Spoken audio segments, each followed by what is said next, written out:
Carlo, anak, ano ayos ka na ba? Mahinahong tanong ng kaniyang mama, habang nasa harap pa siya ng vanity mirror ng sarili niyang silid. Mainam niyang inuusog-usog ang kurbata sa kaniyang leeg na halos hindi na niya maigalaw dahil sa sikip noon. Maging ang suit na namumutok-mutok sa kanya ay marahan niya ring inayos sa kaniyang katawan. Minsan pa niyang pinagmasdan ang kaniyang sarili, kahit na halos hindi na rin siya magkasya sa salamin. Oo mama, bababa na ako. Sa tingin niyo po ba, gwapo ako sa suot kong to? Tanong niya sa kaniyang ina. Sumandali muna itong lumunok habang tinititigan siya. Aba, syempre naman, ikaw ang pinakagwapo sa araw na ito. Palatak pa ng kaniyang ina. Minsan pang inayos ang lasong kurbata sa kaniyang leeg. Oo kuya, ikaw ang pinakagwapong matabang groom sa araw na to. Sabay napapalatak nito ng tawa. Junjun! Sigaw ng kaniyang mama sa nakababata niyang kapatid na si Junjun. 18 taong gulang pa lang kasi ito, samantalang siya ay 27 na. Kaya lang, halos magmukha na siyang 30 anyos dahil nga sa katabaan niya. Humigit kumulang sa 300 pounds ang katawan niya sa taba. Medyo mahingal na rin siya kung maglakad, pero nagpapasalamat siya dahil kahit na ganoon, may babaeng nagtiyaga sa kanya. Si Ara Santiago, ang kaniyang nobya sa loob ng 3 taon. At dahil sa tagal na nilang magkarelasyon, ibinigay na niyang tiwala sa dalagang iniibig ng lubos. Halos magdadalawang oras na siyang nasa simbahan. Inaabangan ang pagdating ng sasakyan ng kanyang bride. Kinakabahan siya ngunit umaasa pa rin siyang darating ito at pakakasalan siya. Kaya lang, sa halip na bridal car ang dumating, ay sasakyan ni Gino ang pumarada sa harapan nila, ang kaniyang best man. Pre, masamang balita! Sigaw nito pagkababa. Bakit? Noutal niyang tanong sa kaibigan. Wala na si Ara. Tumakas sila. Umalis sila ng bansa. Ang masama pa nito, nakapagtangay ng malaking halaga. Nilimas niya ang lahat ng pera sa safe niyo. Paano mo nalaman lahat yan? Sabihin mo nagbibiro ka lang. Hiyaw niya sa kaibigang si Gino at nahawakan pa niya ang kwelyo nito. Naiiling naman si Gino. Hindi pre, hindi ako nagbibiro. Duman ako sa bahay mo dahil sasabay na sana ako sa papuntang simbahan.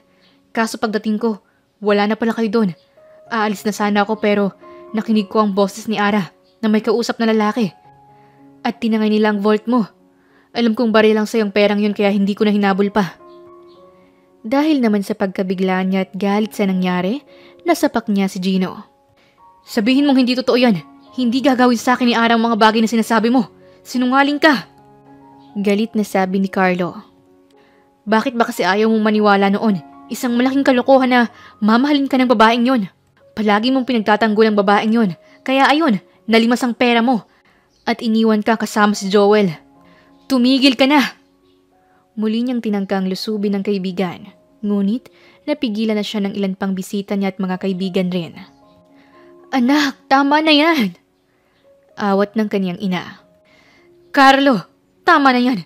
Kasalanan mo rin yan. Hindi mo kinilala ng maayos ang babaeng pakakasalan mo. Ngayon, ay bilad tayo sa kahihiyan. Galit na bumaba ng hagdan ang kaniyang ama at maagap na sumakay ng kotse. Rolly! Tawag naman ng kaniyang ina sa papa niya. Ngunit bigla na lamang natumba ang kaniyang mama. Mama! Kuya si mama! Sigaw ni Junjun. Mabilis itong tumakbo pababa para sundan at lapitan ng kaniyang mama na nawala ng malay.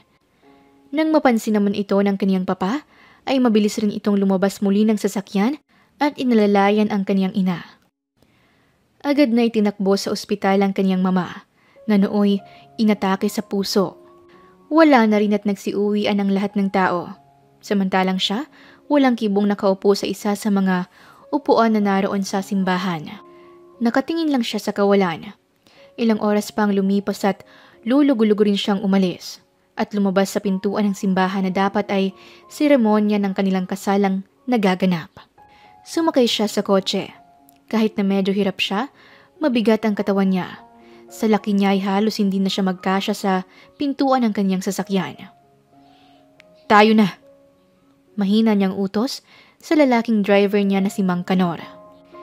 Sir, saan po ang punta natin? Tanong nito. Saan pa? Sa isang restaurant. Kakainin ko ang lahat ng pagkain maiisipan kong kainin.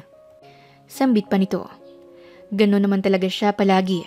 Sa tuwing sasama ang loob niya at madedepress, ay naibubuhos niyang sama ng loob niya sa kanyang pagkain. Yung tipong kakainin na niya ang lahat ng pagkain na para bang wala ng bukas. Nang makapasok siya sa isang sikat at kilalang restaurant, napansin na niya ang ilang grupo ng kalalakihan at alam niyang ilan sa mga yon ay naroon kanina sa simbahan upang saksihan sana ang kasal niya. Mga pre, ayun si Dambo, tingnan niyo! Inginuso pa siya ng isa sa mga lalaking naroon. Sinong Dambo? Pasaway ka talaga, Chris. Si Carlos Sebastian yan. Akala ko si Dambo. Short for Dambohala.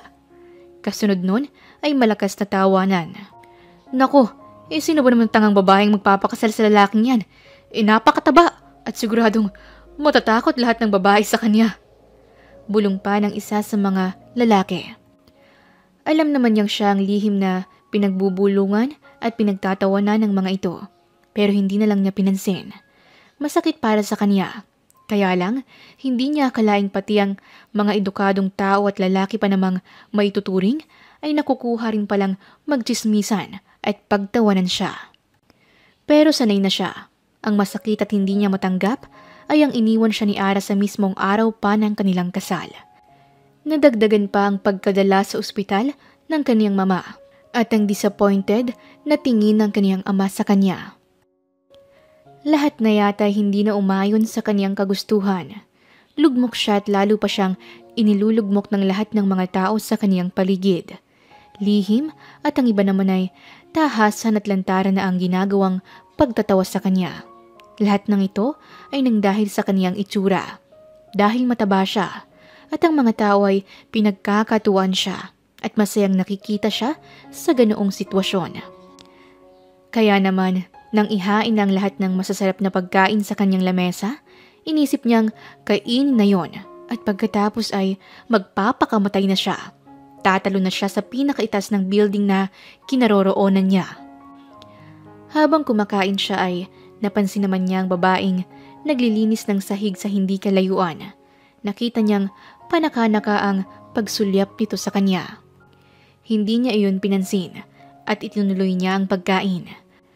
Panandalian siyang nagpahinga at saka siya nagdesisyon ng tumayo. Alam naman niya kung saan ang daanan patungo sa rooftop ng naturang building. Kahit na hingal siya, ay inakyat niya ang hagdanan patungo roon. Ayaw niyang gumamit ng elevator para hindi na siya maging tampulan pa ng tukso. Ayaw na niyang maramdaman ng sakit. Suko na siya. Ayaw na niyang marinig pang muli ang lahat ng mga pangungutiya sa kanya. Ilang sandali pa siyang hiningal at nang makarating siya, halos pagapang na niyang tinungo ang gilid ng pader. Hingal na hingal siya na para bang malalagutan na siya ng hininga. Grabe, napakataas naman pala ng rooftop na to. Parang sa pag-akyat pa lang ay matitigok na ako. Parang hindi ko na kinakailangan tumalon pa sa building na to. Sabi pa niya sa sarili, habang habol ang hininga dahil sa sobrang pagod. Pilit pa rin siyang tumayo. Kahit na ramdam pa rin ang pagkahingal. Nang makahawak siya sa gilid ng pader at makasungaw siya, halos malula siya dahil sa taas ng kinalalagyan niya. Tiyak na kapag tumalon ako rito, patay kagad ako. Tiyak na hindi ko na mararanasan at mararamdaman ang sakit ng lahat ng mga pinagdaraanan ko ngayon. Sambit pa niya ng malakas. Kinakausap niya ang sarili na animoy may kausap na ibang tao. Sandali pa siyang nagdrama at nais na sisihin ang may likha sa kanya. Bakit ganito? Bakit ang malas-malas ko? Bakit hindi ako minahal ni Ara ng totoo? Bakit niya ako niloko? Habang nagdadrama, hindi niya namamalay na may tao pala sa likod niya. Nakatingin at pinapanood siya ng isa sa mga janitress habang nililinis ang hawak na map. Sige, ako na nga may kasalanan eh. Kasalanan ko bang marami akong pera at nakakain ko ang lahat ng gustuhin ko? Kasalanan ko ba na Bumigat ako ng ganito? Dahil ba ganito kalaki ang katawan ko, hindi na ako worth it mahalin? Sigaw pa niya. Ano naman kayang drama niya? Bulong ng babae sa kanyang likuran na hindi niya namamalaya na naroon pala. Bagya itong natawa. Iyon kasi ang unang beses ni Veronica na nakakita ng lalaking umiiyak. Alam nitong siya ang lalaking pinagtatawanan ng mga kalalakihan doon sa kabilang table kanina. Pansamantalang nakadama ng awa si Veronica para sa binata. Naisip niyang pagmasdan pa ng konti ang binata. Napatingin siya sa wristwatch na suot niya. Nakita niyang may 30 minuto pa bago matapos ang break time niya. Nang makita niya itong tila nagpipilit na makaakyat sa pader. Hala siya! Hoy! Mister! Abot nalinti ka na! Bulalas niya at mabilis na napalapit sa binata. Nanlaki ang mga mata ni Veronica. Mabilis niyang binitawan ang hawak na pang-mop at napatakbo palapit sa matabang binata. Hoy! Ano ka ba? Napasigaw niyang tawag sa lalaki. Ngunit tila bingi ito na hindi siya naririnig. Nang makalapit siya ay mabilis niya itong hinila. Kaya lang, dahil sa bigat nito ay hindi niya kaagad kinaya. Naitulak pa siya nito at bahagya siyang napaatras. Aba't hinahamon ako nito. Inis niyang bulala sa lalaking nagpipilit pa ring umakyat sa pader para makatalon. Itinaas pa niya ang mga manggas ng suot na t-shirt at kumukunot ang noo na muling nilapitan ng binata. Gusto ko nang mamatay. Kailangan kong makatalon para matapos ng buhay ko at matapos ng lahat ng mga problema ko. Sigaw pa nito.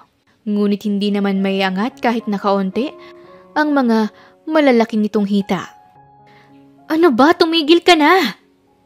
Napayakap si Veronica sa bewang ni Carlo.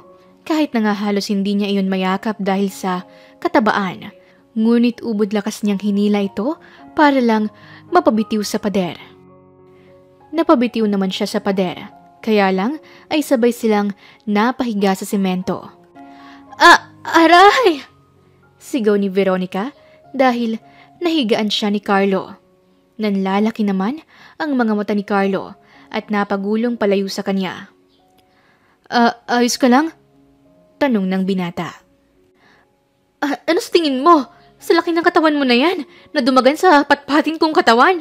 Muntik na akong mamatay. Nauubo pa siyang napabangon.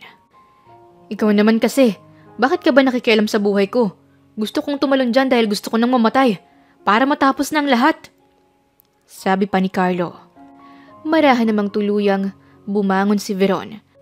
At itinukod ang mga kamay sa semento habang humihingal pa. Grabe, ang bigat mo. Ilang kilo ka ba naman kasi? Bulalas ni Veron sa kanya. Tinatanong mo pa, hindi mo ba nakikita? Hingal ding sagot ni Carlo. Tumayo ang dalaga at sinikap naman siyang tulungang makatayo. Halika, may papakita ako sa'yo.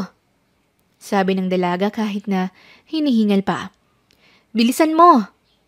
Sigaw pa nito sa kanya. Oo, sandali lang. Nakita mong hirap tumayo ang tao. Sabi niya habang pilit na bumabangon. Ang laki-laki naman kasi ng tiyan mo. Ang taba-taba mo. Halika, bilis! Sabi ng dalaga na walang pasintabi kung laitin siya nito.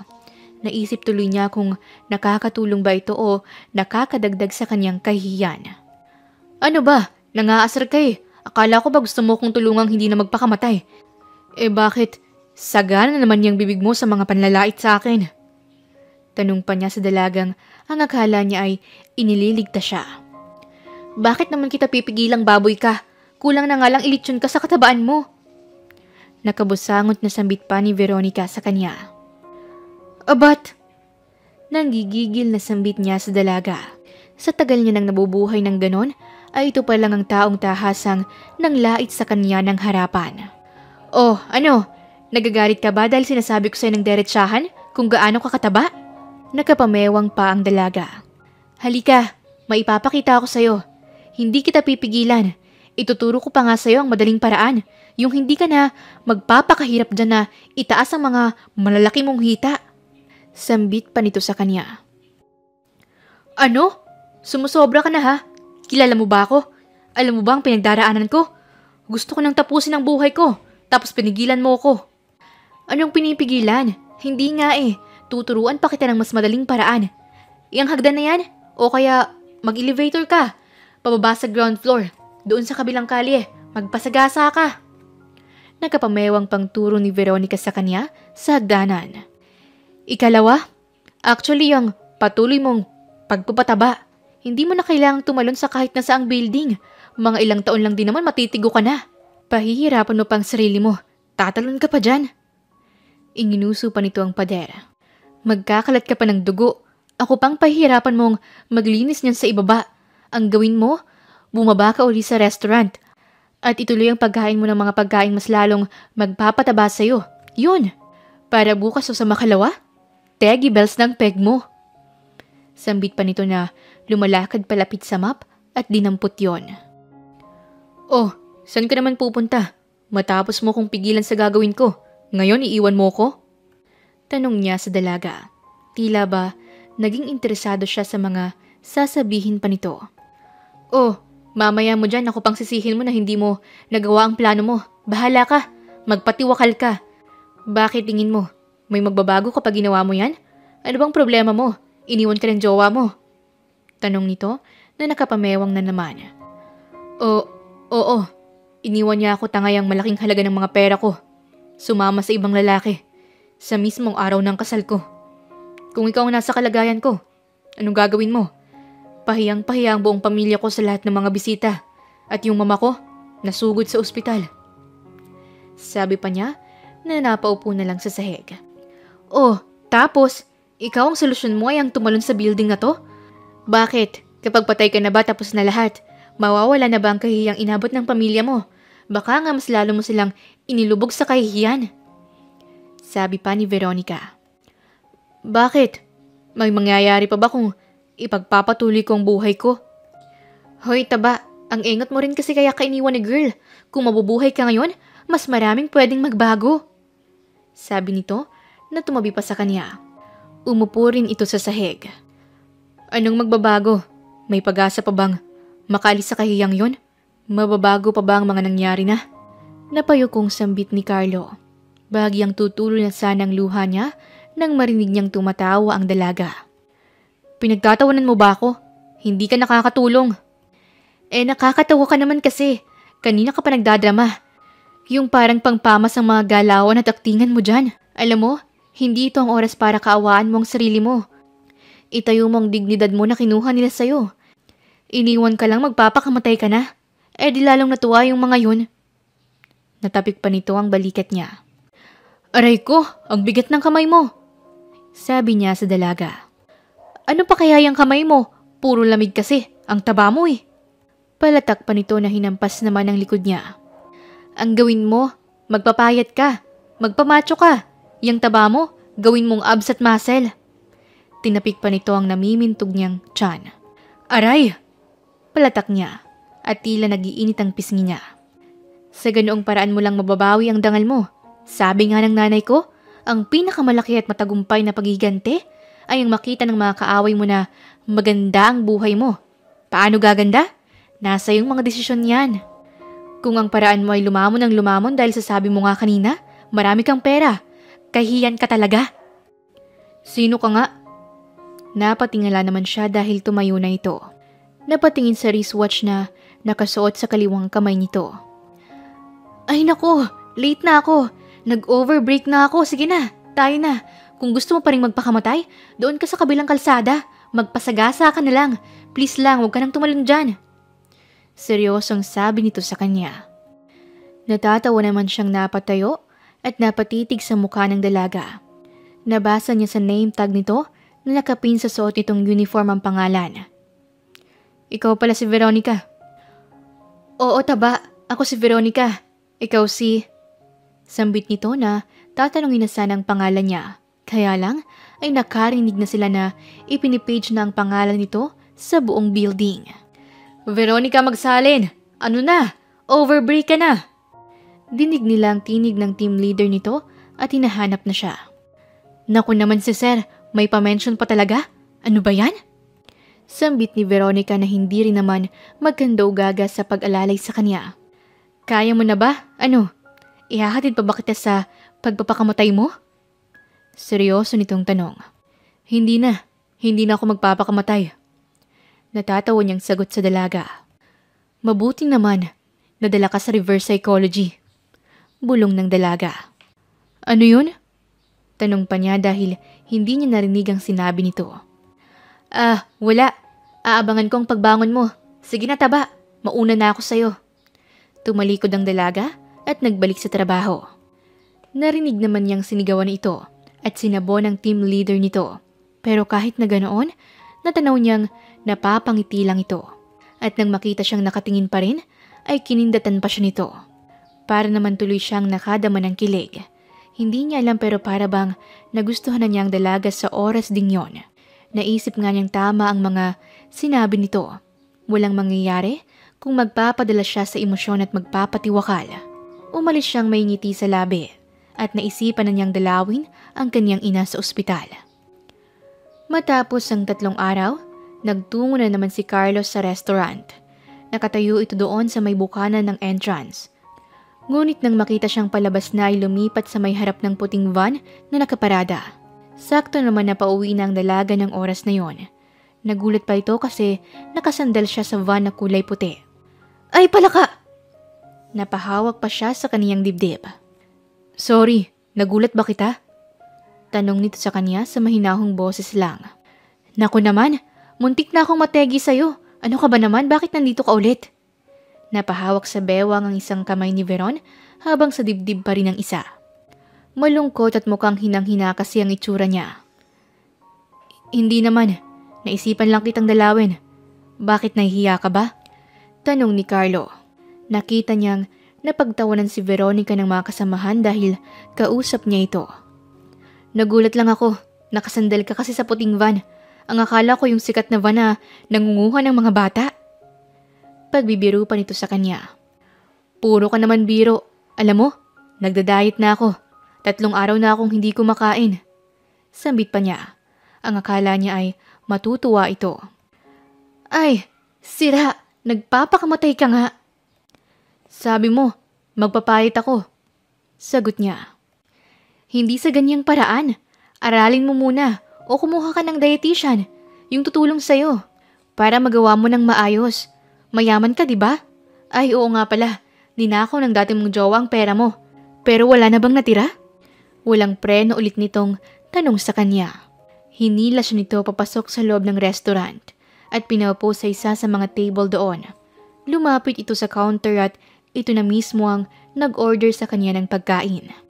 Oh, Veron, di ba pauwi ka na kanina? Tanong ni Felix isa sa mga kasamahan nito. Oo, kaso need ng friend ko ng tulong. Kaya eto, orderin ko muna ito. Sagot naman ni Veronica. Oy, boyfriend mo? Hindi ko akalain na mahilig ka pala sa dambuhala. Siya yung palaging binabansagang dambo. Sabay nagtawanan ang mga ito. Isa pa, Felix. Babangasan ko na yung bibig mo. Inis na saway nito sa katrabaho habang bitbit ang tray na may lamang pagkain. Pasensya ka na. Naabala pa kita. Sabi niya sa dalaga. Hindi okay lang yon, bukas pa naman ang klase ko. Kaya pwede pa kitang samahan hanggang mamaya. Sagot nito sa kanya kahit na nakikita niyang may tinataasan ito ng kilay. Anong pangalan mo? Kasi hindi ko na itanong nung huli tayong nagkita. Taba lang ang tawag ko sa'yo eh. Sambit pa nito. Ako si Carlos Sebastian. Pasensya na, nang dahil sa akin, napapahiya ka. Sambit nito. Hindi oy, grabe siya, wala yun. Alam mo, sanay na ako sa mga yan, mga walang magawa sa buhay. Alam mo kung lahat ng tao sa paligid mo pakikinggan mo ang mga sinasabi, wala kang mararating. Sa akin, parating may nanglalait dahil mahirap lang ako, pero hindi ko pinapansin. Ikaw, kaya mo yan. Gawin mo para sa sarili mo at huwag mong pansinin ang nakapaligid sa'yo. Sambit pa nito sa kanya. Natapos silang kumain at lumabas na rin ang restaurant. Veronica, alanganin pa niyang sambit sa pangalan nito. Bakit? Nakangising tanong naman ito. Salamat.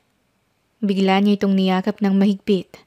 Nanlaki naman ang mga mata ng dalaga, ngunit napangiti na lang din habang yakap niya ito. Ay, ayoko ng salamat lang. Gusto ko, result ng mga gagawin mo. Malay mo, pakasalan pa kita kapag macho papa ka na. Prangkang sagot nito. Talaga? Charing lang, naniwala ka naman. Mag-aaral pa ako. Pero hindi natin alam.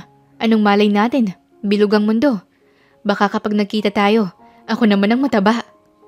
Sambit pa nito ng pabiro. Aalis na ako, papuntang Amerika. Sana nga, dumating ang time na magkita pa tayong muli. Sagot niya pa. Ang layo pala ng pupuntahan mo. Sige, ipagdarasal ko na maging maayos ka doon. Malay mo, blue eyes pala ang nakatakdang ipakasal sa'yo ng Diyos, o diba? Pang stateside ka pala. Natawa na lamang siya sa mga sinabi ng dalaga. Yon ang huling salitang naalala niya buhat sa isang masayahin at simpleng babae na si Veronica Magsalin. 6 na taon na palang lumipas buhat ng araw na yon. Ngunit malinaw pa rin sa mga alaala niya ang mukha ni Veronica. Ang babaeng sa tingin niya ay naging inspirasyon niya sa kaniyang pagpapapayat. Ang dami na niyang pinagdaanan bago niya makuha at marating ang napakaganda na niyang katawan ngayon. Lumabas na rin ang natural niyang kagapuhan. At simula noon ay napansin na ng maraming babae ang lahat ng mga pisikal niyang katangian. At simula rin noon ay nagbago ang pag-uugali niya para sa mga babae. Palaging babae nang lumalapit sa kanya at madalas magparamdam ng pagkakagusto. Marami rin siyang naikama. Bilang nasisihan siyang ipaalam sa mga babaeng yon ang galing niya at alindog bilang lalaki. Kaya lang, hindi naman niya siniseryoso. Isang babae lang ang nasa puso niya. Si Veronica yon. Carlo! Sigaw ng isang babae na palapit sa kanya. Nasa airport siya noon dahil kababalik lang nila galing sa isang business trip. Oh, Sol! Bigkas naman ni Junjun na kaniyang kapatid. Ano ba? Hindi ko ang kailangan ko, si Carlo. Singhal ni Sol kay Junjun. Grabe. Sikat na ang kuya ko. Akalain mo, ikaw nang hinahabol ngayon ng mga chika babes. Nakangising sabat naman ang kapatid sa kanya.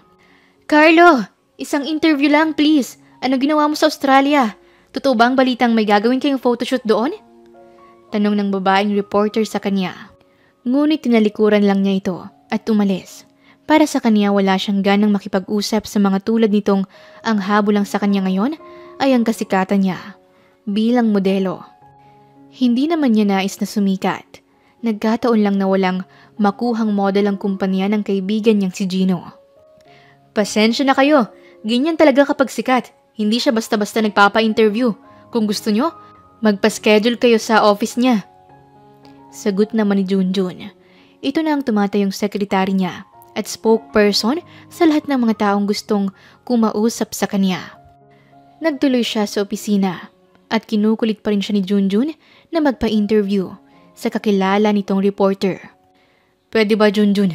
Ipapatanggal na kita kay mama at magpapahanap ako ng bagong sekretary. Galit niyang pananakot sa kapatid niyang makulit. Fine, ayoko na rin maging spokesperson mo habang buhay. Kung ayaw mo akong pagbigyan sa maliit kong hiling. Nakabusangot ang mukha nito na tumayo at parang batang nagmamaktol sa kanya. Bumukas uli ang pintuan ng kanyang opisina at pumasok ang kanyang mama. Welcome back my handsome son. Ang gwapo talaga ng mga anak ko. Lalo ka na Carlo. Miss na miss ka ng mama. Sabay yakap nito sa kanya. Okay ma, I know that. Mahina niyang sambit sa ina. Oh, ano na naman bang sinasabi mo sa kuya mo? Ang mabuti pa ay doon ka na lang muna sa papa mo. Mas kailangan niya ng kanang kamay ngayon, Junjun. Utos nito sa kapatid niya. Ano ba yan? Bakit ba palagi na lang akong alalay? Nakabusangot itong lumabas at padabog pang isinara ang pintuan. Naiiling na lang sila ng mama niya na tinapunan ng tingin ang lumabas na si Junjun. Hay, ma, please, kuhanan ninyo ako ng bagong sekretary. Now na, sabi niya sa ina. Pero saan naman ako huhugot sa kumpanyang ito ng bago mong sekretary, anak? Napapatangang sabi ng mama niya. Maya-maya lang, may kumatok sa kanilang pintuan. Pumasok ang head staff ng HR nila. Good morning po sir, ma'am. May mga bagong dating pong aplikante. Kailan po i-interviewin? Tanong ni Ana. Sige, ngayon na. Papasukin mo sila isa-isa. Ako nang mag-i-interview. Kailangan ko rin ng bagong sekretary. Sagot niya sa empleyada. Anak, ipaubayan mo na kay Junjun yan para hindi ka masyadong mapagod. Sabi naman ng kaniyang ina. Ma, kaya ko na to. Isa pa, ayokong binibaby niyo ako. Matanda na ako. Hindi na ako yung dating Carlo na gusto ng laging pinapamper. At ayaw nang napipintasan. Isa pa, may mapipintas pa ba sa itsura ko ngayon? Tila may kayabangang sambit niya sa ina. O sige na nga anak, lalabas na muna ako. Bahala ka na. Sabi ng kaniyang ina at tuluyan siyang nilisan. Hindi nagtagal ay pumasok ang unang aplikante. Ngunit hindi niya nagustuhan ito. Kapag hindi niya nagugustuhan ng aplikante ay ipinapasa niyang muli sa HR at yun ang hinahayaang magdesisyon kung tanggap o hindi. Ngunit may isang babaeng nahuli ng dating. Sir, meron pa raw pong isang aplikante. Gusto niyo po bang makita o kami na po ang bahala? Tanong ng isang staff na tumawag sa kaniya sa telepono. Sige, papasukin mo. Sagot niya habang nakaupo sa swivel chair. Nahilot pa niya ang kanyang sentido dala ng pagod sa buong araw na pagtatrabaho. Nakarinig siya ng katok at bumukas ang pintuan. Sir, narito na siya. Sambit ni Ana. Okay, papasukin mo na. Walang gana na niyang sambit. Pumasok naman ang isang babaeng hindi katangkaran. Mahaba ang buhok ngunit hindi payat na payat, ngunit hindi naman mataba. Nakita niya ang mukha nito nang mag-angat siya ng tingin. Medyo nanlaki ang mga mata niya nang makilala ang dalaga. Good afternoon po. Sorry po na late po ako ng dating. Sabi ng babae. Pigil siyang napangiti at tumikim at hindi na niya ikinagulat na hindi man lang siya nakilala ng dalaga. Iniabot nito ang hawak na resume at nakita niya yon. Hindi nga siya nagkamali. Ito si Veronica Magsalin, ang babaeng noon pa niya kinapapanabikang makita. Ipinapahanap na niya ito, ngunit tila itinadhana talaga na magkita silang muli. Sit down. Turo pa niya sa upuang nasa harap ng table niya. Umupo naman ang dalaga. Ilang taon ka na nga? Tanong niya sa dalaga, kahit na nakikita niya sa resume ang nakasulat na edad nito. Tipid muna itong ngumiti. 25 po. Keming sagot nitong napapayuko pa. Natatawa siya ngunit pinipigilan niya. Gusto niyang marinig muli ang mga kwela nitong sagutan. Kaya nakaisip siya ng mga itatanong para mabatid niya kung ito pa rin ang dating kaibigan niyang matatas magsalita. Bakit late ka? Hindi mo ba alam na nakakabawas ng points ang pagiging late? Nagkasimangot niyang salita sa dalaga. Nako, pasensya na po kayo sir kung hindi niyo na po ako tatanggapin. Aalis na po ako. Sambit nito na tinangkang tumayo. Hindi ka ba desidido sa ina-applyan mong trabaho? Desidido naman ho. Kaya lang kung huhusgahan niyo po ako dahil sa nalita ko ngayon, wala na po akong magagawa. Desidido naman ho. Kaya lang kung huhusgahan niyo po ako dahil sa nalita ko ngayon, wala na po akong magagawa. Mas mabuti na pong sumubok na lang ako sa iba kaysa naman po mag-aksepa po kayo ng laway sa mga tanong ninyo sa akin na nasa resume ko naman po. Sabi pa nito na itutuloy ang pagtayo. Wait. Napahinto naman ito at nagtatakang napalingon. Ikaw lang ang aplikanteng ganyan. I think hindi ka talaga desididong makuha ang posisyong ina-applyan mo. Sambit pa niya na inaabangan ang ikakatuwiran nito sa kanya. Napabuga ito ng hangin at minsang napairap. Sir, unang-una kung hindi ako desidido, hindi na sana ako nagtuloy dito. Kasi nga late na ako. Kaya lang, hindi niyo naman po alam ang istorya kung bakit ako na late. So, bakit ka nga ba na late? Napapahalukip-kip niyang tanong habang iniikot ang swivel chair na kinauupuan niya. Tulad ng dati, ikinatutuwa na naman niya ang pakinggan ng mga sasabihin nito sa kanya. Well, ikikwento ko kung sasabihin mong tanggap na ako. Pero kung hindi, huwag na nating sayangan ang oras at laway natin. Tangka nitong kukunin ng resume, ngunit naunahan niya ito. Okay, you're hired. Tipid at maiksi niyang salita sa dalaga. Napatangan naman ito sa seryoso niyang muka. Sigurado po ba kayo? Tanong ng dalaga. Tumayo siya at kinuha ang jacket niya. Let's go. Sambit nitong may himig ng pag-uutos sa dalagang nooy naguguluhan sa mga ikinikilos niya. Anong nangyari sa lalaking to? Napapakunot noo at napakamot na lang sa ulo ang dalaga. Nang nasa labas na sila ng building, marahan siyang lumalakad. Nauna naman ang lalaking nag-interview sa kanya. Humakbang ito patungo sa kotse nito. Siya naman ay marahang lumalakad patungo sa ibang direksyon. Iniisip niyang mag-aabang siya ng taxi sa banda roon. Ngunit laking gulat niya nang bigla na lang may humawak sa palad niya. Pa-holding hands pa. Bahagya namang nanlaki ang mga mata niya lalo na nang makilala ang lalaki. Napalunok muna siya. Sir, bakit niyo po ako hinahawakan sa kamay? Aalis na po ako. Uuwi na po ako. Nauutal at nabubulol na niyang salita sa lalaki. Oh, hindi ba sinabi mo na kapag na-hired ka na, ikukwento mo kung bakit ka na late? Nakapatabingi pa ang ulo nito at bahagyang napataas baba ang kilay. Seryoso? Gusto mong malaman? Napataas na rin ang kilay niya. Hindi niya akalaing may isang mayamang lalaki ang magkaka-interes na marinig ang napagdaanan niya, kahit na hindi niya ito kilala. Mabilis naman niyang nabawi ang kamay niya na hawak nito. Wait! Sabi pa niya na iniangat ang isang palad. Mamaya mo dyan, mapaghamalan pa tayong may affair. Sabi nito na siya namang ikinagulat niya. Ha? Oo, malay ko ba kung may asawa ka na o jowa? Yang gwapo mong yan, hindi imposibleng may jowa ka na o asawa. Baka mamaya, hindi pa ako nagsisimula sa work ko ay mapagbintangan na akong karelasyon mo o hindi ka kay Kirida, kabit. O kung ano-ano pang pwedeng itawag sa akin, idagdag pa ang English version, yung mistress. Hindi ako ganyan kaya wag mong hawakan ang kamay ko. Pasinghal nitong sambit sa kanya. Napakurap-kurap naman siya ng tingin sa dalaga at maya-maya ay napabunghalit na siya ng tawa. May nakakatawa? Tinalikuran na lang siya nito na naunang lumakad. Sinundan naman niya ito. Ba't mo ako sinusundan? Nakakunot na naman ang noo nito. Habang siya naman ay nakapamulsa ang mga kamay niya at nakatingin lang na sumusunod sa dalaga. Kain tayo, doon.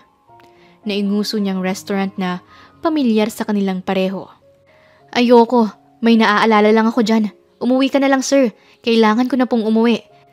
Hindi ba pwedeng bukas na lang ang pag-uusap na to?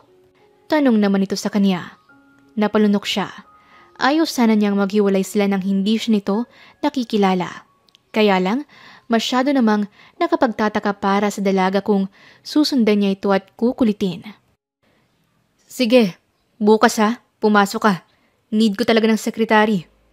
Sabi niya na totoo naman. Bagamat ayaw na sana niyang mahiwalay sa dalaga, pinilit niyang sarili na pauwiin ito. Pero hindi niya pa rin talaga natiis. Sinundan niya ito ng palihim at inalam kung saan nakatira ang dalaga. Ayaw niyang dumating ang panahon na hindi na naman niya ito makita. Dito siya? Sa lugar na to nakatira? Sambit niya sa kaniyang sarili. Magulo at maingay na lugar ang nakita niyang binabaan ni Veronica. Noon ay isang janitress si Veronica. Ngunit ngayon ay nakapagtapos na ito ng pag-aaral. Naiisip niya kung bakit doon pa rin ito nakatira hanggang ngayon. Sinundan niya ito hanggang sa nakita niyang isang tagpi-tagping bahay. Pumasok doon ang dalaga. Ngunit sa labas pa lang ay may sumasalubong ng maliliit na bata sa dalaga. Nanlaki ang mga mata niya. Napasinghap siya. Inakala niyang may mga anak na si Veronica. Inakala niyang hindi na siya nahintay ng dalaga. Lulugo-lugo siyang umalis sa bahay nito at nagbalik sa kotse niya. Nahampas pa niya ang manibela. Naiinis siyang nakita ang ganoong kalagayan ni Veronica. Bakit hindi niya ako hinintay? Bakit nag-asawa na siya? Nanlulumo at malungkot niyang salita sa sarili. Kinabukasan, parang walang gana siyang pumasok sa opisina. Nawala na naman siya ng gana. Ang akala niya kasi ay natagpuan na niya ang babaeng makakasama niya, pero tila may nagmamay-ari na sa dalaga. Nakita niya itong pasakay na sa elevator at ngumiti ito sa kanya ng matamis. Kaya lang ay hindi na niya ito ginantihan ng ngiti. Sa halip ay sinimangutan niya ito. Pinindot na ng isang empleyado ang button ng elevator para sumara yon. Ilang sandali lang at isa-isang nagbabaan ng mga kasabay nila. Hanggang sa sila na lang dalawa. Nakadama ng awkward na si Veron sa kanya dahil sa hindi niya pagganti sa mga ngiting ipinakita nito sa kanya. Good morning po, sir. Alanganin nitong bati sa kanya. Parang dinurog naman ang puso niya nang makita niya ang bahagyang pagkatakot at pagkailang nito sa kanya. Hinahanap niya pa rin ang kakulitan nito at mga makabuluhang sasabihin. Tango na lang ang naintumbas niya, lalo na nang umupo na ito sa pwesto nito sa labas ng kanyang opisina. Habang nakaupo siya sa swivel chair niya, nakahawak ang mga kamay niya sa kanyang baba at ang mga mata niya ay nakatuon sa labas ng bintana kung saan nakaupo si Veronica. Nakatalikod ito sa kanya at wala siyang magawa kundi ang pagmasdan ng bawat galaw nito, maging ang mga pagngiti nito at minsang paglingon ng hindi sinasadya. Hay nako, Carlo, ano bang nangyayari sa'yo? May asawa na siya. Pagalit niyang sambit sa sarili. Nagulat pa siya nang makitang bumukas ang pintuan at bumungad ang nakangiti nitong muka. Sir, may mga bisita po kayo. Gusto raw pong mag-interview at yung isa po ay avid fan nyo raw. Sambit nito na nasa likod ng taong binabanggit. Naiirita siya sa mga babaeng yon na madalas na humahabol sa kanya. Kunwari ay fan pero ang totoo ay inaakit siya. Noong mataba pa siya, isang mga ito sa mga umaalipusta sa kanya ng palihim. Kunwari ay mababait sa kanya kung nakaharap sa kanya. Pero pagtalikod niya ay puro panlalait naman ang tinatamasa niya noon sa mga ito. Isa lang ang babaeng nagpakatotoo sa kanya, si Veron yon. Nagpakatotoong manlait at nagpakatotoong ipamukha sa kanya kung ano ang tunay niyang kalagayan. Para sa kanya, ito lang ang babaeng gusto niyang pakitunguhan ng tama. Pwede bang magsilayas kayo? Wala akong balak na magpa-interview sa kahit na sino sa inyo. At sa uli-uli, Miss Magsalin, huwag kang basta-basta magpapapasok dito sa opisina ko. Sambit niya sa bagong sekretarya. Hindi na sila nakakibupa at pinaalis na lang niya ang mga babaeng bumisita at nagnais na ma-interview ang amo. Siya naman, nakadama na siya ng hiya at patuloy na pagkailang sa binata. Bakit ganun si Sir Carlo? Buti pa nung mataba siya at hindi ngayong pumayat na siya. Gumwapo nga, sumama naman ang ugali. Buti pa noong lumba-lumba siya eh. Kaya lang, ang sama naman ng itsura niya nun. Sabay naghagikika ng mga ito. Hindi nila alam na nasa likod nila si Veron. Grabe! Kaya naman pala hindi kayo hinarap ni Sir. Sana kasi kung ang layunin niyo ay tunay, hindi niyo nauungkatin pa ang nakaraan niya. Naiiling niyang nasabi. Nagulat naman ang mga ito. Napalingon sa kanya. Nandyan ka pa pala. Kasalanan naman kasi ng mayhabang mong amo. Gusto lang naman namin siyang makilala ng lubusan. Ngayon, imbis na magagandang katangian ang isusulat namin, ilalabas na lang namin ang nakaraang baho niya. Nakapamewang pa ito nang sabihin sa kanya ang mga plano nila. Talaga? Paano naman naging baho ng taong pagiging mataba? Kasalanan na ba yun ngayon? Ano naman kung mataba siya noon? Wala naman siyang tinapakang tao. At sige, subukan nyo lang. At sa oras na makita at mabasa ko ang mga article na yun sa social media, ready rin akong ikalat ito. Itinaas pa niya ang hawak niyang cellphone habang nakaplay ang video at dinig ang lahat ng mga pinag-uusapan ng mga ito, pati na ng mga planong paninira. Paano mong... Sambit pa ng isang babae. Kasi kanina pa ako dito sa likod ninyo. Mula ngayon, banned na kayo sa lugar na to, ha? Nakataas pa ang isang kilay na tinatarayan niya ang mga babae. Teka, sino ka ba? Huwag mong sabihing may love affair kay ni Mr. Dumbo ay Carlo pala. Wala na kayong pakialam doon. Singhal naman niya sa mga babaeng kaharap. Nagsialisa na lang ang mga ito at nangako namang hindi nila ipagsasabi ang mga maling paratang nila sa binata. Lingid sa kalaman niya na nakasili pala si Carlo sa kanila sa labas. Nagtataka siya kung bakit siya ipinagtanggol ng dalaga. Naisip niyang maaaring kilala siya nito. Maaaring nakikilala na siya nito. Naalala na kaya nito ang pangalan niyang Carlos Sebastian? Nang hapong yon, nagulat siya nang may sumundo sa kanya at sinabing pinapapunta siya ng boss niya sa isang restaurant. Bakit ko raw kailangang magpunta doon? Takang tanong ni Veronica. Ilang sandali lang ay naroon na siya. Hindi niya alam kung ano na naman kaya ang naisipan ng kanyang amo at bigla na lang siyang inaya nitong kumain sa isang restaurant na ayaw na niyang puntahan. Ba't mo pa ako pinapunta? Nagkasimangot niyang tanong at hindi siya umupo.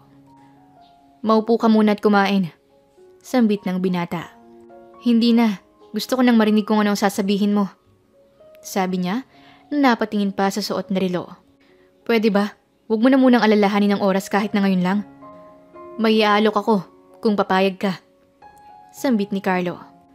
Ano naman yun? Umupo ka muna. Mariing wika ni Carlo sa kanya. Ngunit hindi siya natinag sa kinatatayuan niya. Bakit nga? Hindi ako pwedeng umupo. Aalis na ako. Sabi niya. Ngunit bigla na lang nahila ni Carlo ang isang kamay niya. Tumayo ito at hinila siya palapit sa elevator. Ano ba? Saan mo ba ako dadalhin? Tanong niya habang nagpupumiglas. Shut up! Gusto kong marinig mo ang mga sasabihin ko. Sambit ni Carlo habang mahigpit siyang hinahawakan. Wala namang nagtangkang pigilan sila dahil sa nabili na pala ni Carlo ang restaurant na yon at kilala siya ng mga staff bilang owner. Napasakay sila sa elevator at hindi nag-uusap habang nasa loob noon. Nang nasa rooftop na sila, ay hinila na naman niya ang kamay ni Veronica. Bakit mo ako ginaganito? Pabagsak niyang binawi ang kamay niya na hawak nito. Do you remember this place? Tanong niya sa dalaga. Hindi! Pasinghal na sagot ni Veronica. Hindi ito makatingin sa kanya. Yung totoo, alam kong naaalala mo yung isang matabang lalaki na nagtangkang magpakamatay sa building na to. Sabi niya sa mahinahong salita. Oh, ano na naman ngayon? Wala na akong pakialam sa kanya. At isa pa, wala naman kaming relasyon. Iniligtas? Hindi ko siya iniligtas sa pagpapatiwakal niya. Siya ang nagbago ng isip. Sabi pa ni Veronica, sabay talikod. Binago mo ang isipan niya. I mean, ako. Pagtatapat niya pa. Ako si Carlos Sebastian. Yung matabang lalaki na binago mo ang isipan para hindi na magpakamatay. At gusto kong sabihin sa'yo, miss na kita. Sabi niya, sabay lapit sa dalaga at niyakap niya ito ng mahigpit. Ngunit mabilis siyang itinulak ng dalaga at malakas na nasampal. Kakalimutan ko na ito. Walang tayo ha? Ayokong maging kabit mo. Ayokong maging kirida mo. At meron pa, English version, mistress. Pues, ako oo. Handa akong maging kabit. Kahit na pangalawa o pangatlong lalaki na lang ako sa buhay mo. Basta mahal kita. At hindi na kita pakakawalan pa. Muling lumapit si Carlos dalaga at mabilis ang mga pangyayaring siniil niya ng halik ang dalaga. Ngunit tinulak siya ni Veronica. Anong pinagsasabi mo? Tsaka tigilan mo na to. Hindi ba sabi ko sa'yo, magpakasya ka na sa Amerika at doon mo hanapin ng totga mo? Ano? Napatangan niyang tanong habang napapakamot sa batok. Oo, totga. Hindi mo alam yun? The one that got away. Yun ang meaning nun. Ah, kaya ba hindi mo na ako hintay? Kaya ba nag-asawa ka na? Nanlaki naman ang mga mata ni Veronica sa kaniyang narinig. Ano? Nanlalaki pa ang mga mata niya at halos mahigop nito ang lahat ng hangin sa paligid sa sobrang pagkabigla sa mga narinig. Oo, alam ko may asawa ka na at marami na kayong anak. Pero ayaw tumigil nitong puso ko. Ikaw lang ang gusto nito. Ikaw lang. Kaya handa ako kahit na pang-ilan pa ako sa buhay mo. Sambit ni Carlo habang pinupukpok ang sariling dibdib. Humagalpak naman ang tawa si Veronica at halos napapahawak pa ito sa tiyan habang tumatawa. Tawang-tawa sa mga narinig at nakikita niyang inaakto ng binata. Paano mo naman nasabi na may asawa na ako? Tanong pa nito sa kanya. Nakita ko. Sinundan kita nung unang araw na magkita tayo. Nakita ko yung mga batang sumalubong sa'yo. Maliliit pa. Ang dami mo palang anak. Sambit niya sa dalaga. Lalo pa itong natawa sa kanya. Magpasalamat ka sa kanila kasi dahil sa kanila, walang nanligaw sa akin. Sambit pa ni Veronica. Ano? Anong ibig mong sabihin? Wala ka pang asawa? Napapasabunot na tanong ni Carlo. Wala no? Natatawa pang sigaw ni Veronica. Napalapit naman sa kanya si Carlo at nabuhat pa siya nito. Tuwang-tuwa sa nalaman. Mahal na kasi niya ang dalaga at sa loob ng 6 na taon ay wala siyang ibang inisip kundi ito. Veronica, kung alam mo lang kung paano ako nababaliw na makita kitang may mga batang sumasalubong sa'yo. Ang dami ko nang iniisip kung ipadukot na lang kita o kaya ipapabaril ko yung asawa mo o kaya kung ano-ano pa. Sambit niya. Pero hindi mo gagawin yon kasi mabuti kang tao. Alam ko yon. Kasi alam ko noon pa man kahit na ginawan ka ng masama ng ibang tao, umiyak ka lang at muntik pang magpatiwakal. Sabi pa niya na hinawakan ang mukha ni Carlo. Paano na lang kung nag-asawa ka na? Anong gagawin ko? Mababaliw ako. Kasalanan mo. Hindi ka naman nag-iwan ng assurance na babalikan mo ako o hahanapin. Kasi ako, hindi ko naman kayang hanapin ka. Kung may nanligaw sa akin, tiyak na may asawa na ako ngayon. Hindi ako maghihintay sa wala namang iniwang pangako. Sabi pa ni Veronica sa kanya. Nahalikan niya ito bago pa muling magbitiw ng mga salitang hindi niya nais marinig. I'm sorry. Naduwag akong mangako noon. Gusto kong sabihin na, hintahin mo ko. Kaya lang, naduwag akong baka hindi ako magtagumpay sa mga plano ko. Baka hindi mo ko tanggapin kung hindi ko magawang magpapayat. Kung hindi ko sundin ang mga utos mo. Ha? Ano? Hindi ko niutos yon. At kahit ano pang maging itsura mo, tanggap kita. Kung hindi lang ako nag-aaral nun, jojowain na kita eh. Kaso lang, priority ko ang pag-aaral at pagtatrabaho. Umalis ka pa. Bahala ka. Sambit pa niya. Mahigpit siyang niyakap muli ni Carlo.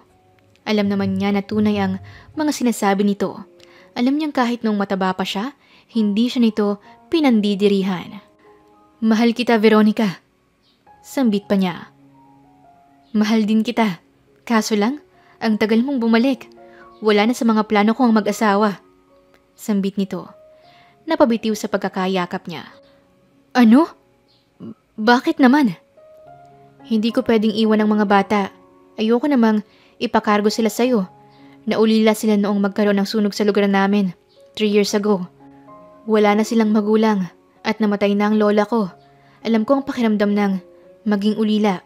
Hindi ko sila pwedeng iwan na lang para sa sarili kong kaligayahan. Mahal ko rin sila.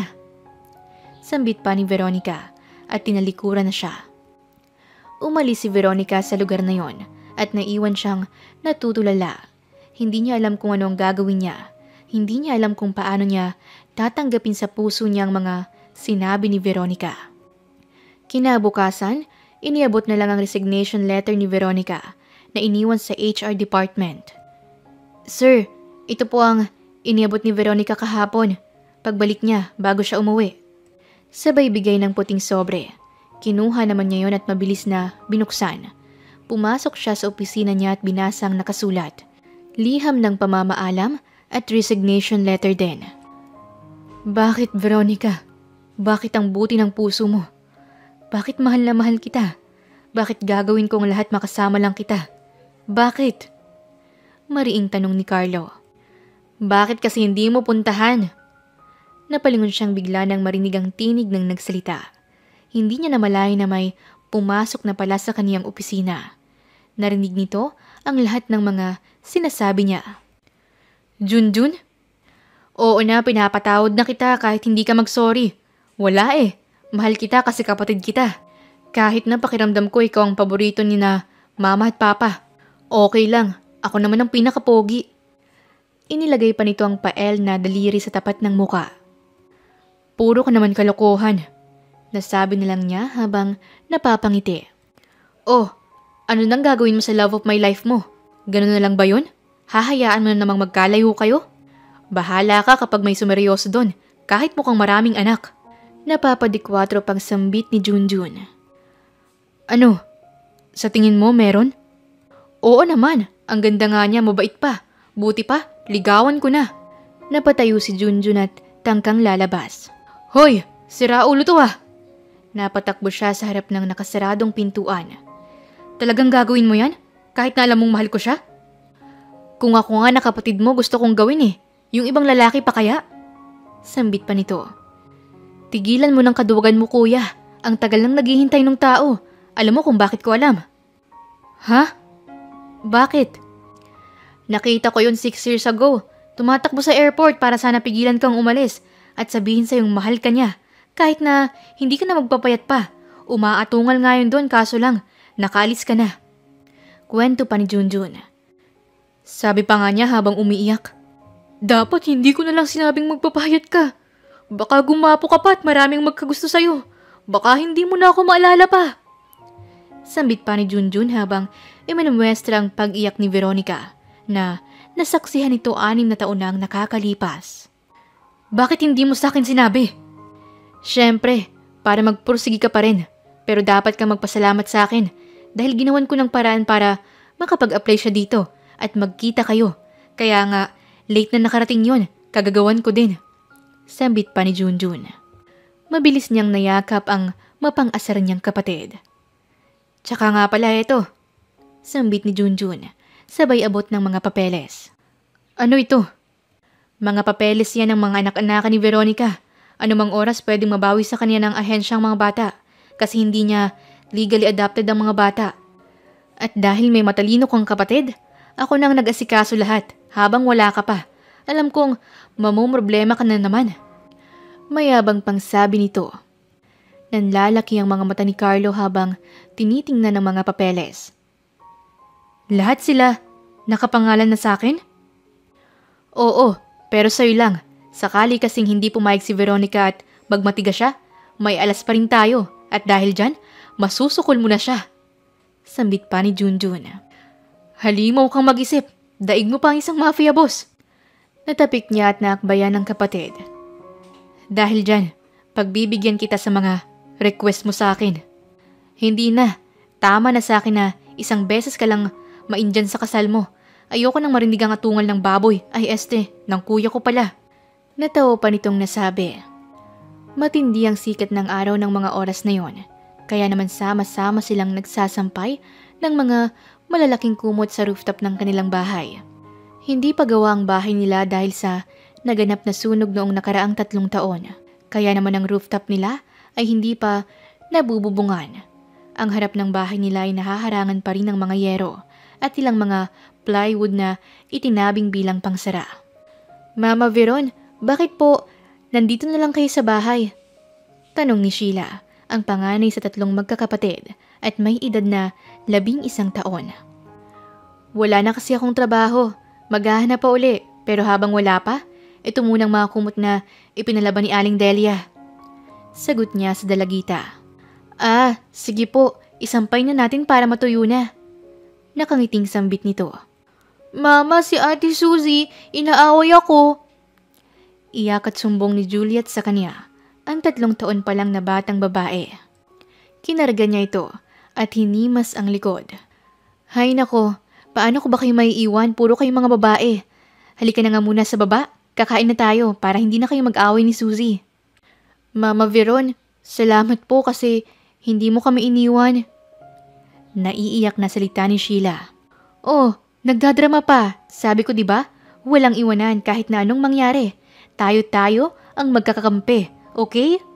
Sambit pa niya kay Sheila. Yumakap ito sa kanya. Mama Veron, may mga tao po sa baba. Tawag naman ni Suzy, ang kapatid din nitong 9 na taong gulang na. Ha? Sino naman kaya yon? Wala naman akong ini-expect na bisita. Naitanong na lang ni Veron habang bumababa sila galing sa rooftop. Nagulat pa siya nang makababa na at lumabas sa kanilang bakuran. Natatabingan lang ng malaking kumot na siyang nagsisilbing pinto nila ang kanilang pintuan. Sino sila? Natigilan siya nang makitang lalaking nasa loob na ng kanilang bakuran. Veronica. Sambit nito. Bakit ka nandito? Di ba sabi ko wala kang maaasahan? Sabi niya rito. Ang delikado ng kinalalagyan niyo. Puro pa naman kayo babae. Tingnan mo, puro tabing-tabing itong tinutuluyan nyo. Kahit na sino hindi mapapalagay. Paano na lang kung may masamang loob na makaisip na pasukin kayo? Sambit nito habang patuloy na sinisipat ang paligid niya. Malapit ko na itong maipagawa. Umalis ka na nga. Sabi pa niya.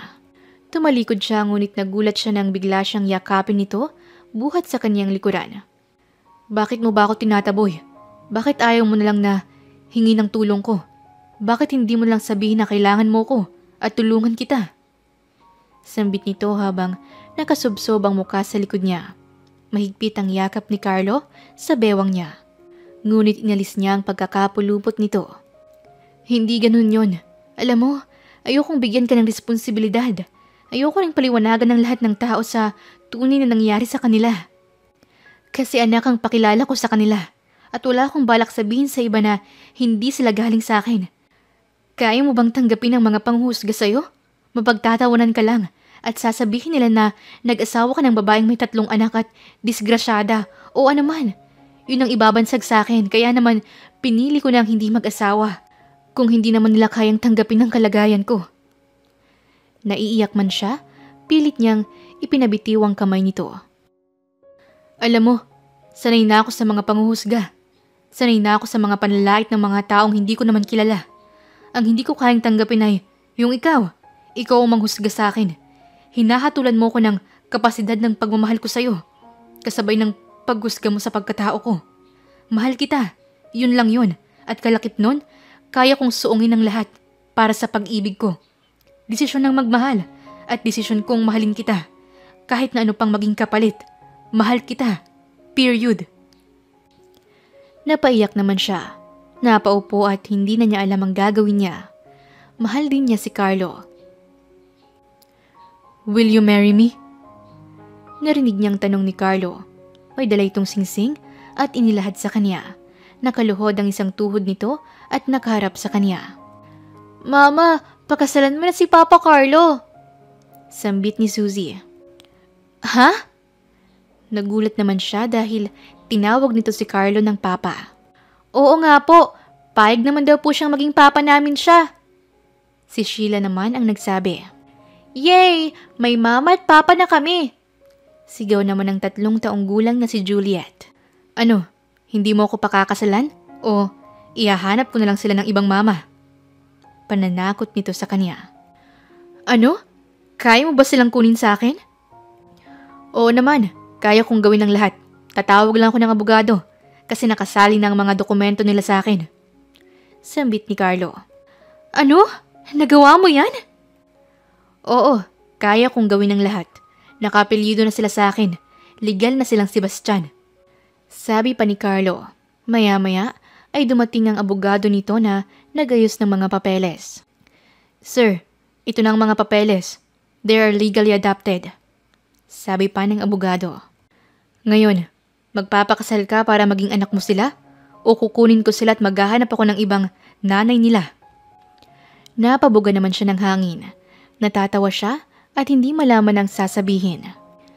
Grabe, ito ang ginawa mo para lang mapasagot ako? Inunahan mo pa akong gawin to? Bakit ako maghihintay na maunahan ng iba? They are precious. In fact, gustong gusto sila ng mama ko, ng lola nila. Sabi pa ni Carlo. Mama Veron, pumayag na po kayo. Nakilala na po namin sina lolo at lola. Kayo na lang po ang hinihintay nila. Sabi pa ni Sheila. Ano? Alam mo ang lahat ng to, Sheila? Bakit hindi mo sinabi? Huwag mo na silang sisihin. Pumayag ka na lang kasi. Alam ko namang mahal mo ko. Kaya hindi namin pinaalam sa'yo. Sabi pa ni Carlo. Tsaka ayaw na naming makita kang malungkot, Mama Veron. Kapag natutulog ka, palagi mo pong tinatawag ang pangalan ni Papa Carlo. Sambit pa ni Sheila na ibinuking ang pagsasalita niya ng tulog. Napatakip naman siya ng bibig niya. Talaga? Opo, ang ingay niyo nga po kagabi. Sabi niyo, taba, taba, taba, mahal kita, taba. Sambit naman ni Suzy na imunestra pa ang mga kamay. Hanggang panaginip pala, pinapangarap mo ko. Sambit ni Carlo na lumapit sa kanya at niyakap siya. Ikaw kasi. Nayakap na lang din niya si Carlo. ang lalaking minamahal niya. Tapos noon, lahat sila ay umalis na sa bahay na yon. Iniuwi sila ni Carlo sa mansyon ng mga Sebastian at masayang plinano ang kanilang kasal. Sa 1 linggo nilang plinanong magpakasal. Bago yon ay namasyal muna sila sa isang mall kasama ang mga bata. Tumitingin naman si Carlo ng magandang singsing para sa wedding nila habang kasama niyang mga bata sa palaruan. Well. Kamusta ka naman ngayon, Carlo? Narinig niyang tanong ng babaeng boses sa likod niya. Naka-cross arm pa ito habang nakangisi ng nakakaloko sa kanya. Oh, Ara, kamusta? Hindi ko akalaing narito ka na ulit sa bansa. Matapos mong nakawin ang lahat ng pera ko. Naawa ka pa. Nagtira ka pa ng 1,000. Napapamulusang sabi rin niya. Napalunok naman ito. May kasama na namang ibang lalaki na bago nitong mananakawan. Napatingin ng lalaki kay Ara. Ang kapal ha, ikaw ang may problema. Kung noon ka pa nagpapahit ng ganyan, di sana sinipot kita sa kasal natin. Napakataba mo kasi. Natakot akong mapisat mo sa honeymoon. Well, ewan ko lang kung may magkagusto pa sa'yo kung sakaling tumaba ka uli. O malaman nila ang dati mong itsura. Sambit nito, sabay nagtawanan sila ng mga kasama nito. Well, problema ko na yun. Tsaka hindi naman lahat ng babae katulad mo na tumitingin sa panlabas na anyo. At dapat pala akong magpasalamat sa'yo. Kasi kung dumating ka at napakasalan kita, baka mas malaki ang naging problema ko. Okay lang kasi nakilala ko yung babaeng mas deserving na mahalin kaysa sa'yo. At baka nakakalimutan mo, Ara, kayang-kaya kitang ipakulong sa ginawa mo sa akin. Pero hindi ko na ginawa dahil nakakaawa ka. Taba, ang tagal mo naman. Hinahanap ka na ng mga anak mo. Sigaw ni Veronica sa kanya. Papa, nagugutom na po kami. Kaway naman ni Suzy, kasama ang 2 kapatid. Lumapit ang mga ito sa kanya. Sila ang pamilya ko. Mga mahalagang kayamanan. Mas mahalaga sa ilang milyong pera ko na ninakaw mo. Taas ang noo na sambit ni Carlo kay Ara. Taba, ang tagal mo. Tara na, kain na tayo. Gutom na kami ng mga anak mo eh. Sambit pa ni Veronica na kumapit pa sa braso niya. At ang mga bata naman ay hinihila rin siya. Natulala na lang si Ara at ang lalaking kanina ay kinakapitan niya ay mabilis na humiwalay sa kanya at iniwan siya. 1 oras na siyang nasa simbahan. Nakakaramdam tuloy siya ng kaba at takot. Yun bang pakiramdam niya noong hindi siya sinipot sa simbahan? Sa simbahang iyon din yun siya naghihintay. Bakit ang tagal niya? Natatakot at kinakabahang tanong ni Carlo. Pumasok siya sa loob ng simbahan at naupo sa isa sa mga unahang upuan doon. Nakayuko lang siya doon at malungkot. Naisip niya na baka nagbago ang isipan ni Veronica. Baka hindi na siya nito pakakasalan. Hoy! Taba! Anong ini-emote-emote mo dyan? Narinig niyang sigaw ng dalaga na nakatayo doon sa bukana ng pintuan ng simbahan. Nagtawa na naman ang ilang mga bisita dahil sa itinawag nito sa kanya. Ikaw kasi! Ang tagal mo! May halong pagtatampo sa tinig nito. Eto naman, syempre nagpaganda pa ako. Minsan lang naman akong ikakasal sa'yo. Dapat kasi hindi ka na nagpaganda. Pwede naman kitang pakasalan kahit pangit ka. Aba, itong tabatsuy na to, makapangit ka naman sa akin. Wagas, iwan kita dyan eh. Sigaw naman niya. Bakit ba nagsisigawan kayo? Singit tanong ng pare. Oo nga, hintayin mo ako dyan at nang malapirot ko yung mapintog mong muka. Tumakbo si Veronica, papalapit sa kanya at sinabayan pa nito ng talon. At siya naman ay nakabuka ang mga kamay niya upang saluhin ng babaeng pinakamamahal niya. Isang masayang kasalan ang naganap sa kanila sa simbahang iyon. Ang dating malungkot na alaala niya sa simbahang iyon ay napalitan ng masaya at maligayang alaala. Mahal na mahal nila ang isa't isa. Kahit na dumana sila ng kalungkutan, ipinaglaban nila iyon. Hindi naging hadlang ang mga kinaharap nilang problema para mapagtagumpayan nilang makuha ang tunay na ligayang hatid ng tunay at tapat na pag-ibig.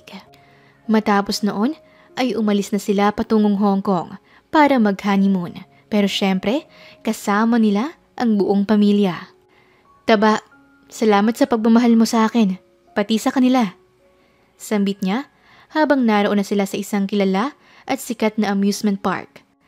Habang masaya ang mga bata sa pagsakay ng mga ride at nagpapapicture sa mga sikat na character doon. Ikaw naman, masalamat kasi minahal mo ko at binigyan ng pagkakataong maging ama sa kanila at maging asawa mo. I love you more and more, pangit. Ah, ikaw taba, nasasanay ka ng tinatawag akong pangit. Pairap niya pang sabi sa asawa. Kasi sa lahat ng pangit, ikaw ang pinakamaganda. Mamaya ka lang sa akin kapag tulog ng mga bata. Umangil pa si Carlo na parang leon. Narinig na lang nila ang tunog ng kamera. Yay! Nakuhanan ko ang sweet moment ninyo, mama at papa. Sambit pa ni Sheila sa kanila habang tuwang-tuwang tinitingnan ng hawak na kamera. Nang gumabi na, ay sila na lang ang gising at nasa balkonahe sila ng silid na tinutuluyan nila. Taba, I love you ulit. Sabay halik ni Veron sa kaniyang pisngi. Ano ba yan? Halik ng halik si pangit. Nakangising sambit ni Carlo. Ah, ganon. Sabi naman ni Veron. Tangka nitong iiwan siya, ngunit mabilis niyang nahapit ang katawan ni Veronica. Ganito kasi ang gusto ko. Nanggigigil na sambit pa ni Carlo. Hinalikan niya ito sa labi at maya-maya ay binuhat na papasok sa kanilang kwarto. Okay, dagdagan natin ang mga anak natin. Sabay sunggab niya sa asawa. Kinuha pa nito ang blanket at itinabing sa kanilang dalawa. Ay, ang taba! Pabirong sigaw ni Veronica habang kinikilig pa. Lumipas ang 1 taon at nabuntis si Veronica at nagkaanak sila ng lalaki, mataba at napaka-cute na lalaki at kamukhang-kamukha ni Carlo. Ang cute ni Carlito, kamukhang-kamukha ng papa niya noong mataba pa ito. Sambit ng mama ni Carlo habang naghahagikikan silang magbiyanan. Oo nga po, may bago akong taba. Sambit naman ni Veronica. Pinag-uusapan niyo na naman ako. Nakangusong sambit ni Carlo. At nagtawanan naman silang lahat dahil doon at sabay na pinagmasdan ang mukha ni Carlo at ni Carlito. Magkamukhang magkamukha nga ang mag-ama. Wakas. Maraming salamat po sa inyong pakikinig sa kwentong pag-ibig ni na Carlo at Veronica. Ito po si Inday Series at hanggang sa ating muling kwento. Maraming salamat po.